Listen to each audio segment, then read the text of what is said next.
ভিডিওটি junior homeopathic চিকিৎসক বন্ধুদের দেখানোর জন্য এবং শেখানোর জন্য। অ্যালার্জিক রাইনাইটিস বারবারই বলেছি, অনেকবার বুঝিয়েছি, হাঁচি লেগে আছে, সবসময় জীবন দুর্বিষহ করে দেয়। বিশেষ করে বেশিরভাগ ক্ষেত্রে সকালে ঘুম থেকে ওঠার পরে হয়, তবে কারোর এক্সেপশনাল অন্য সময়ও হতে পারে।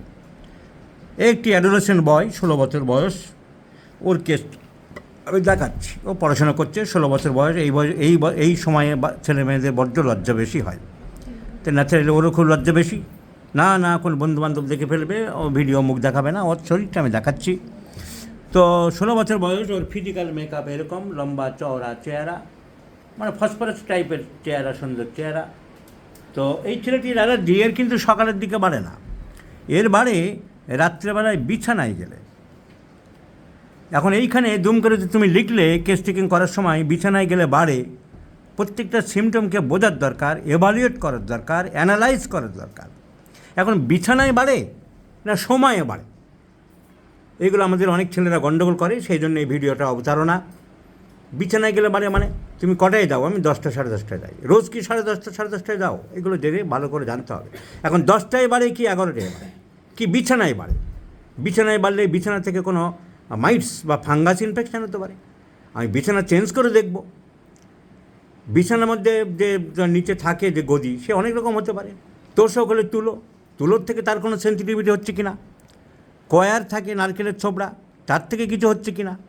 আজকাল যেসব ফোমগুলো বেরিয়েছে নানান রকম, সেগুলো তো আরও ডেঞ্জারাস, তার থেকে হতে পারে। সে অনেক রকম ফোম আছে যেগুলো চুলকাতে আরম্ভ করে, বসলে শুলে, তার থেকে হচ্ছে কিনা। তাহলে তুমি শুধু কেস টেকিং নিলে, আর অনেকে ফেসবুকে যেমন দেখি বড় বড় পণ্ডিতদের, মারবো শালা নাক্সবাম 31 ডোজ না, রোগ কোথায় পালিয়ে যাবে। তা ওই পণ্ডিতদের মতন করলে তো আর রোগ সারবে না, ও ফেসবুকে পণ্ডিতানা করে যাবে। আমি দেখি মাঝে মাঝে আমার পোস্ট দিই, আমি ওষুধ দিয়েছি, তারপরেও দেখি পণ্ডিত, বিশেষ করে কোনো একটা জায়গা থেকে যেখানে শিক্ষার কিচ্ছু নেই হোমিওপ্যাথি, সেই সব জায়গা থেকে পণ্ডিতদের উৎপাদ আরম্ভ হয়। আমি হলে টিউবারকুলিনাম দিতাম। তা খুব ভালো, আমার ভিডিও তোমাকে কে দেখতে বলেছে বাপু? তো এরকম পণ্ডিতরা আছে। তো সুতরাং জিনিসগুলো বুঝতে হবে যে কিসের থেকে হচ্ছে, কী কারণ হচ্ছে। আমি বারবার বলেছি যে অ্যালার্জি বিভিন্ন কারণে হতে পারে। ফুড থেকে হতে পারে ফুড অ্যালার্জি, গার্মেন্টস থেকে হতে পারে গার্মেন্ট অ্যালার্জি, ফুলের রেণু থেকে হতে পারে পোলেন অ্যালার্জি, পশু পাখির মলমূত্র, তাদের লোম টোম, এসব থেকে হতে পারে ডেন্ডার অফ দ্য পেটস হতে পারে। জামা, অনেক সুন্দর সুন্দর বাচ্চাদের সব ঝোলানো থাকে, জামা প্যান্ট সব পরাচ্ছে, তার থেকে হতে পারে। আর্টিফিশিয়াল, সব সিনথেটিক আজকাল বেশিরভাগ, আসল হারিয়ে গেছে, নকলে ভর্তি সব জায়গাতেই, কাপড়ও চাই। তো কিসের থেকে হচ্ছে, কখন হচ্ছে, কি ব্যাপার, এগুলো আমাদের জানতে হবে। ওকে তাই আমি পরীক্ষা করতে বললাম, ওর মা বাবাকে বলে দিলাম যে ঠিক টাইম ফ্যাক্টর না বিছানা ফ্যাক্টর, এগুলো ভালো করে দেখবেন। কোনো দিন 9টার সময় শুয়ে দেখবে, কোনো দিন 1টার সময় রাত শুয়ে দেখবে যে টাইমটা ফ্যাক্টর কিনা। আর বিছানা যদি ফ্যাক্টর হয়, তাহলে বিছানা চেঞ্জ করে দেখতে হবে, এসবগুলো দেখতে হবে। কিন্তু সিমটোমেটিক ট্রিটমেন্ট করতে গেলে আমাদের যা লাগে, আমি দেখলাম ক্যাচেস কোল্ড ভেরি ইজিলি, ওর সর্দি কাশি প্রায় লাগে, ডাইনামিক মেন্টালিটি, চেহারা দেখেই ধরে নিয়েছি, বুঝে নিয়েছি পড়াশোনায় ভালো ছেলে, ইন্টেলিজেন্ট ছেলে, স্টুডিয়াস, মেধাবী ছেলে। তো ফসফরাস, টিউবারকুলিনাম, এসব ওষুধ এই ধরনের যারা আর্টিস্টিক, যারা ক্রিয়েটিভ, যারা ইন্টেলিজেন্ট, যারা ইন্টেলেক্ট, মিউজিক প্রেফার্স, গান বাজনা পছন্দ করে।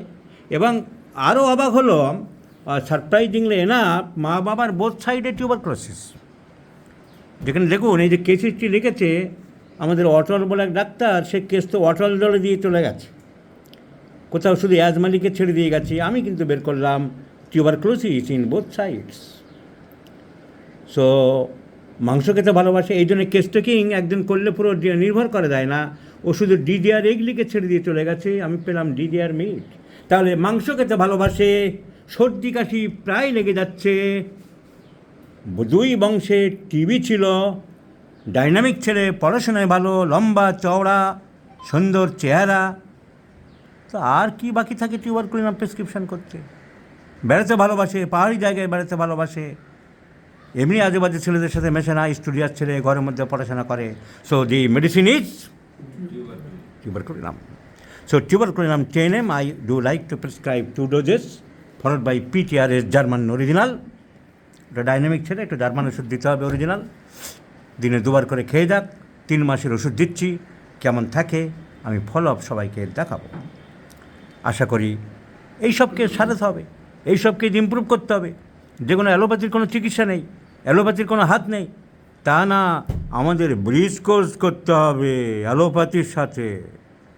আমাদের করোনা চিকিৎসা করতে, আরে বাপু যেগুলো অ্যালোপ্যাথিরা সারাতে পারছে না, ওদের কোনো ক্ষমতা নেই, ওদের কোনো ওষুধ নেই, সেগুলো সারিয়ে দেখাও না। এই বাচ্চা ছেলেটা সারালে এরকম 1000 টাকা ওর বাবা মা পাঠাবে আমার কাছে, সেগুলোই করো, ওই পাঠাবে, ও তো সারা জীবন পাঠাবে, বড় হোক চাকরি বাকরি করুক, যে না এই কাজে হোমিওপ্যাথি ছাড়ে, আমাকে না পেলে অন্য একজনের কাছে পাঠা, তার বিশ্বাস অর্জন করো।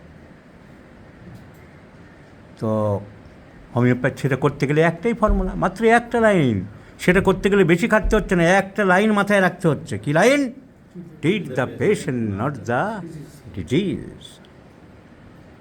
আমি এই ছেলেটি ইন্টেলিজেন্ট বলে ওকে হোমিওপ্যাথির ফিলোসফি সব বুঝিয়ে দিলাম, ও বুঝতে পারলো যে হোমিওপ্যাথিক চিকিৎসা কী জিনিস।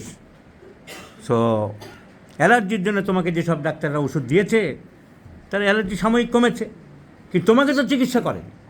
তোমার অ্যালার্জিটা হচ্ছে কেন? তোমার বাবার হচ্ছে না, তোমার মার হচ্ছে না, তোমার হচ্ছে কেন? তাহলে তোমার মধ্যে something wrong, something defect, something demerits, something drawback in your system, and that drawback, that demerit, that disadvantage should be discarded, and that is only possible by the constitutional deep acting homeopathic simillimum medicines. তোমার মুখ আমি দেখাইনি, তোমার কথা আমি রেখেছি, সুস্থ হলে পরে তুমি মুখ দেখাবে, বলবে ইয়েস আই হ্যাভ কিওর।